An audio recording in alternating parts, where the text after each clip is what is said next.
Here are today's top stories. Opposition lawmakers file an impeachment complaint against the Supreme Court justices involved in the ouster of Chief Justice Maria Lourdes Sereno.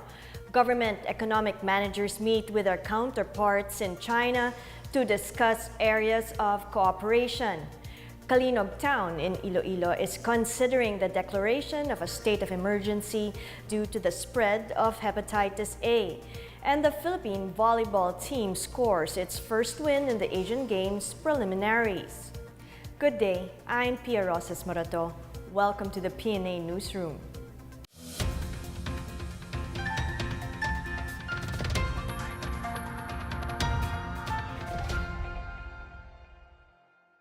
Seven of the Supreme Court's justices who voted for the impeachment of Chief Justice Maria Lourdes Sereno are now facing impeachment themselves from lawmakers who condemn the ouster. More on this from Rom Dulfo. Opposition lawmakers filed impeachment complaints against 7 Supreme Court justices who ousted Chief Justice Maria Lourdes Sereno via quo warranto.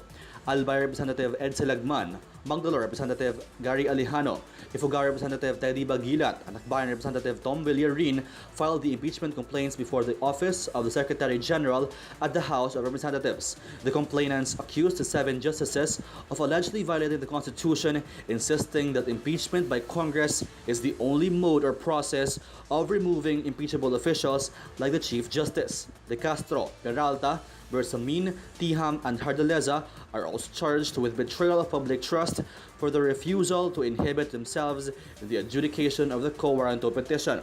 The 5 magistrates testified against Sereno during the House Committee on Justice hearing and approved the quo warranto petition during the oral arguments before the SC.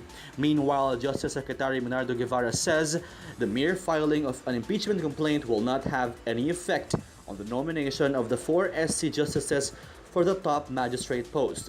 The Judicial and Bar Council is set to deliberate on the CJ applications and possibly vote for the shortlist to be transmitted to President Rodrigo Duterte. For the PNA Newsroom, I'm Rom Dulfo. Malacanang has assured that concerned government agencies will not allow the entry of the alleged formalin-tainted galunggong around SCAD from China. The announcement comes as an initial 17,000 metric tons of galunggong from Vietnam, Taiwan, and China are expected to be shipped to Metro Manila by next month. Agriculture Secretary Emmanuel Piñol allowed the importation of galunggong for 90 days starting September 1 to boost local supply and prevent price increase in the staple Filipino fish dish. Piñol also said such importation will provide the opportunity for the fish to spawn during the annual 3-month closed fishing season starting November. Fisher folk group Pamalakaya, however, warned the public about frozen fish from China, which are allegedly treated with formalin to keep them fresh. The Supreme Court en banc denied Senator Laila De Lima's appeal to participate in the oral argument next week on the government's withdrawal from the International Criminal Court.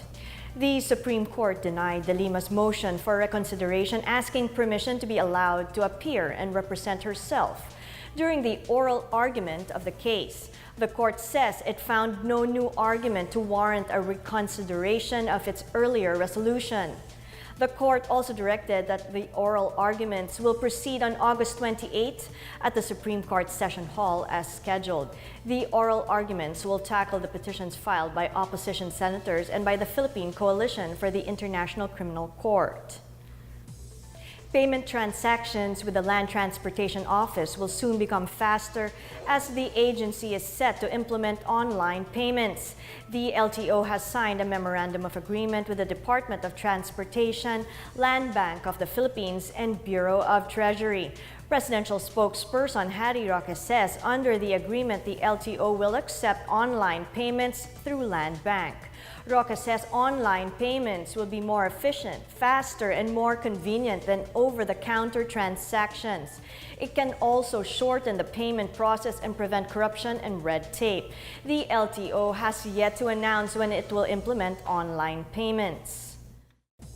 The government is looking into a whole-nation approach to initiate localized peace talks with the communist rebels. In this approach, the security sector and government agencies will jointly work on peace and development initiatives to eventually stop communist insurgency. Philippine Army Chief Lieutenant General Rolando Bautista says tackling the root causes of insurgency will be part of the localized peace talks. The government will meet with NPA ground commanders while other agencies will reach out to communities through livelihood programs and improvement of roads, among others. The Army is looking at Davao City's Peace 911 as a model for localized peace initiatives. Meanwhile, the DILG has formed a task force to handle the task of curbing insurgency. Still to come, government economic managers meet with our counterparts in China to discuss areas of cooperation. Kalinog Town in Iloilo is considering the declaration of a state of calamity due to the spread of hepatitis A. These and more when the PNA Newsroom continues.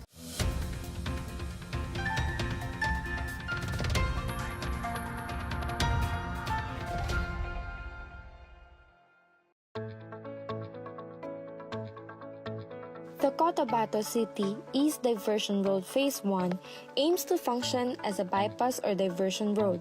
This will provide an alternate route to decongest traffic along Sinsuat Avenue in the Central Business District of Cotabato City.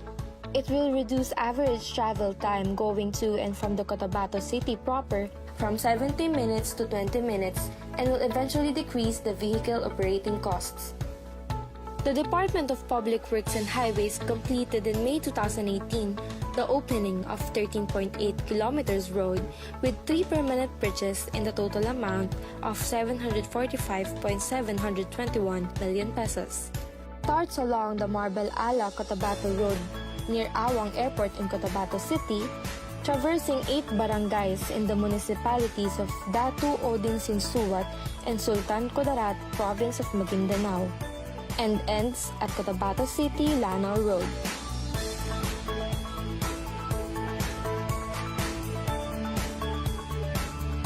The project involves 12.729 kilometers of road opening and construction of 3 bridges measuring a total of 495 linear meters.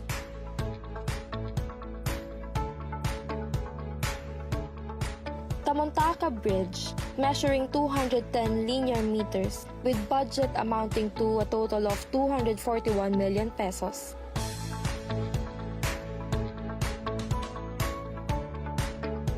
Tamontaka Bridge starts at Barangay Lower Capiton, Cotabato City and ends at Barangay Tamontaka 2, Cotabato City. Matampay Bridge, measuring 75 linear meters with budget amounting to 18 million pesos.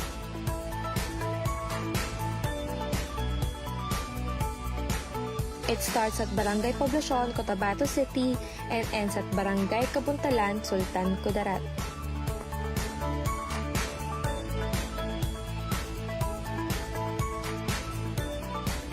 Quirino Bridge, measuring 210 linear meters with budget amounting to 302.6 million pesos.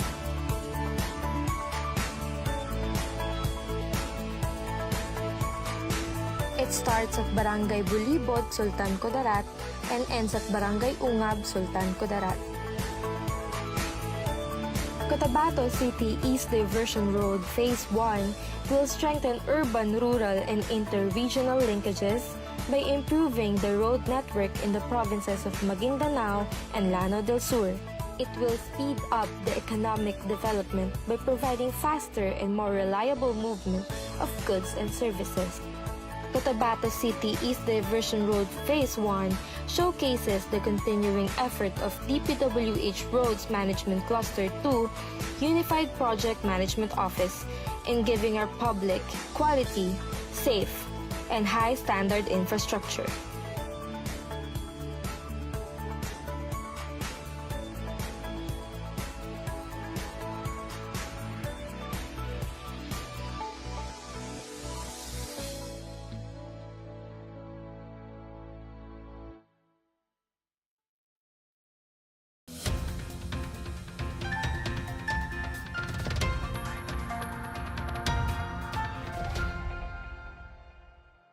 The Duterte administration's economic managers are in Beijing to discuss various project cooperations with their Chinese counterparts.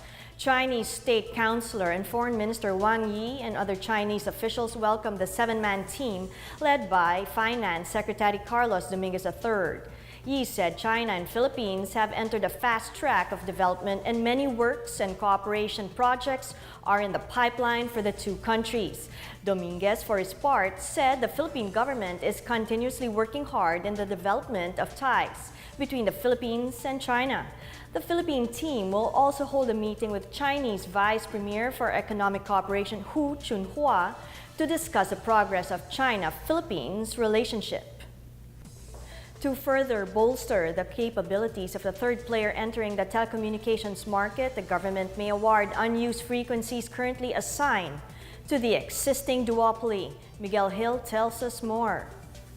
The Department of Information and Communications Technology is considering to assign the unused frequencies of telco giants PLDT and Globe Telecom to the next major player in the industry.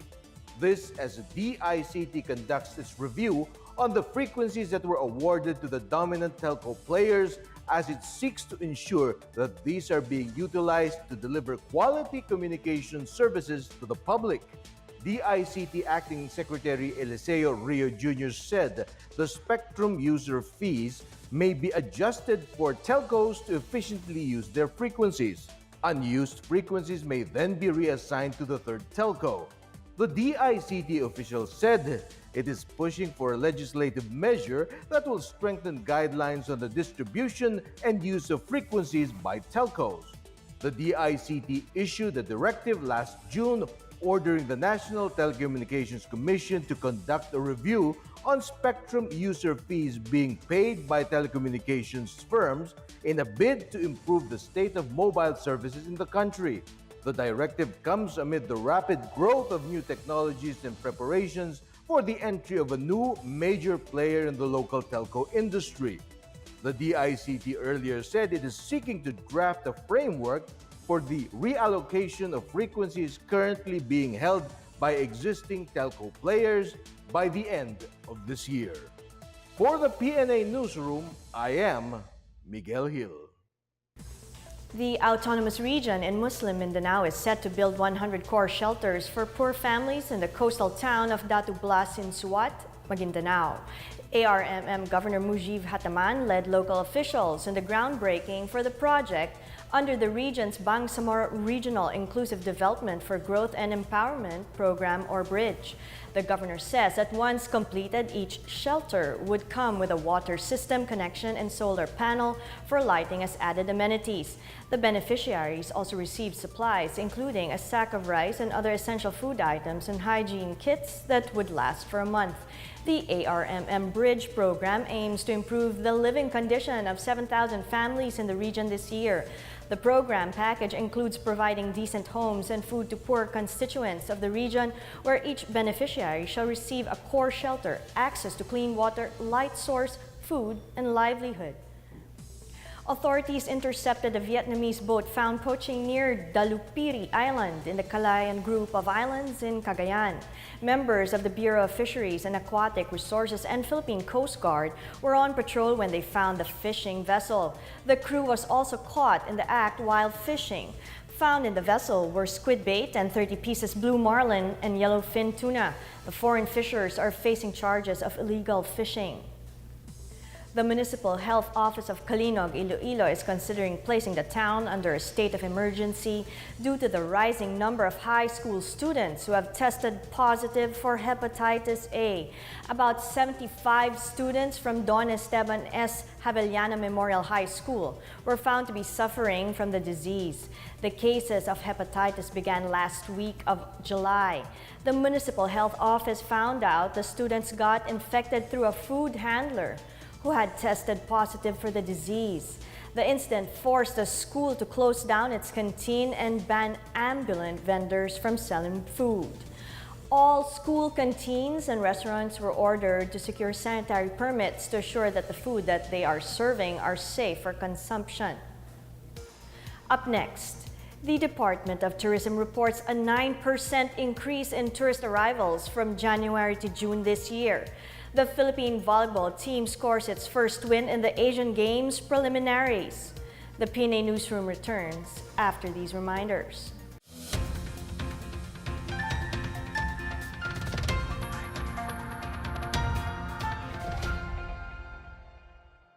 Tuloy na sa 15 ng Agosto ang implementasyon ng provincial bus ban ng EDSA tuwing rush hours.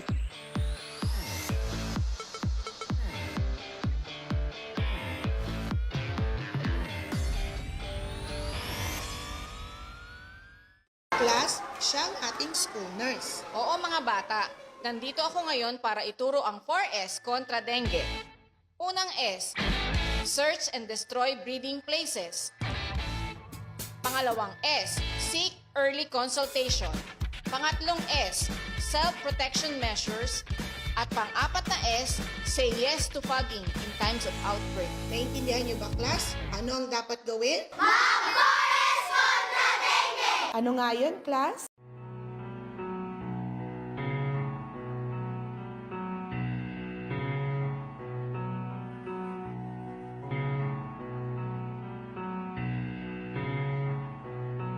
Isa lamang ang dahilan sa paglaganap ng leptospirosis. Huwag lumusong o magtampisaw sa baha, lalo na kung may sugat. Gumamit ng bota kung hindi maiiwasan. Kapag may lagnat ng 2 araw matapos lumusong sa baha, agad kumonsulta sa pinakamalapit na pagamutan.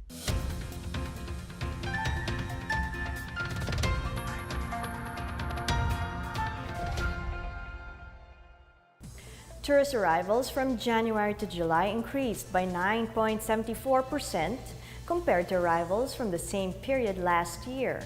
The Department of Tourism says this year's arrivals reached 4.3 million despite the low travel season and the temporary closure of Boracay. South Korea remains the country's top source market, followed by China, the United States, Japan, and Australia. Tourism Secretary Bernadette Romulo-Puyat described the steady increase as a positive reflection of the brighter future of the Philippine tourism industry. She expressed optimism the agency would reach a government's target of 7.4 million arrivals for 2018, particularly with the rollout of a comprehensive branding campaign and the scheduled reopening of Boracay on October 26. The Department of Trade and Industry is looking at ways to revive the local garment and textile industries to generate more jobs and to realize the administration's inclusive growth agenda. Trade Secretary Ramon Lopez says the government is offering incentives to companies that wish to modernize their garment and textile operations. The trade chief also said that the government is inviting textile makers from China and India to establish production facilities in the Philippines, adding that it is feasible to produce denim and cotton locally. For the garment sector, he said the country is banking on innovation and creativity. Aside from providing tax perks, Lopez said the DTI is pushing for a zero duty or lower tariff for garments from the country entering the U.S. market. The Philippines defeated Hong Kong 3-0 to post its first win in the 18th Asian Games women's volleyball competition. Alisa Valdez top scored with 14 points while Jaja Santiago added 12 points for the nationals who lost to Japan and Thailand in the Group A preliminary round. Yung Sao Mei finished with 15 points while Ching Wing Yan had 10 points for Hong Kong, which absorbed its second straight loss. Japan and Thailand are unbeaten in 2 matches while Indonesia has 1 win after 2 matches. The Philippines is hoping to beat Indonesia, which will be spearheaded by Aprilia Manganang on Saturday. Exchange programs allow Filipino teachers to experience working abroad, to share their knowledge and learn from their host countries. One exchange teacher tells his story about the things he learned while on an exchange program in South Korea. Janice Cave has this report. After his 3-month teaching stint in the land of the morning calm, Erwin Berry came back to the country to share what he had learned with fellow educators and students of Bagbagin National High School in Valenzuela City. Berry is one of the participants of the annual Korea-Philippines Teacher Exchange Program by the UNESCO Asia-Pacific Center of Education for International Understanding. Berry was assigned to teach middle school students at the Tanhyeon Middle School in Paju, Gyeonggi-do, South Korea. Berry opted to be creative in teaching physics to his students by incorporating Filipino games in his lessons and taught the students the analysis of global and environmental issues, Philippine history, and traditional dances like tinikling. Berry said learning could be easier in a Korean classroom because it is complete with instructional materials. He pointed out how the Korean curriculum gives equal importance to sports and recreation. Berry also noticed teachers are well supported and compensated in South Korea. He added that the country can adopt Korea's best practices in teaching with the benefit of the learners and educators in mind. But his experience in South Korea taught him something greater than learning innovative teaching strategies and imbibing excellent work ethics, and that is to reflect on being a Filipino. For the PNA Newsroom, I'm Janice Cave. Let's now check out the weather forecast for Metro Manila and the rest of the country.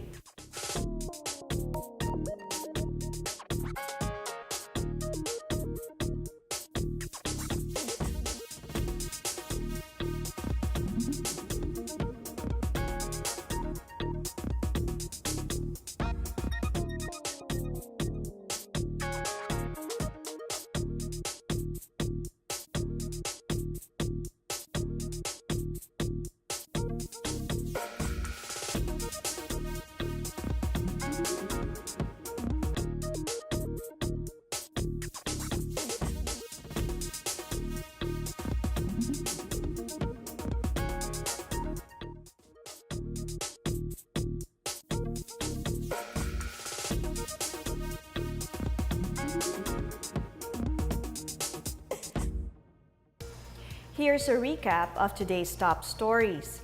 Opposition lawmakers filed an impeachment complaint against the Supreme Court justices involved in the ouster of Chief Justice Maria Lourdes Sereno.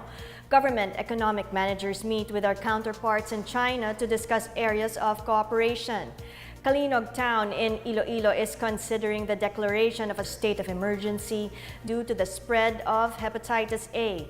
And the Philippine volleyball team scores its first win in the Asian Games preliminaries. Thank you for watching another edition of the PNA Newsroom. To check out these and other stories, visit the PNA website or follow the Philippine News Agency on Facebook and Twitter. For more stories about the government and how it serves the Filipinos, look for these hashtags in all of our social media platforms and websites. And that's your daily dose of the latest news and information that you need to know from the PNA Newsroom. I'm Pia Rosas Marato. Have a great weekend.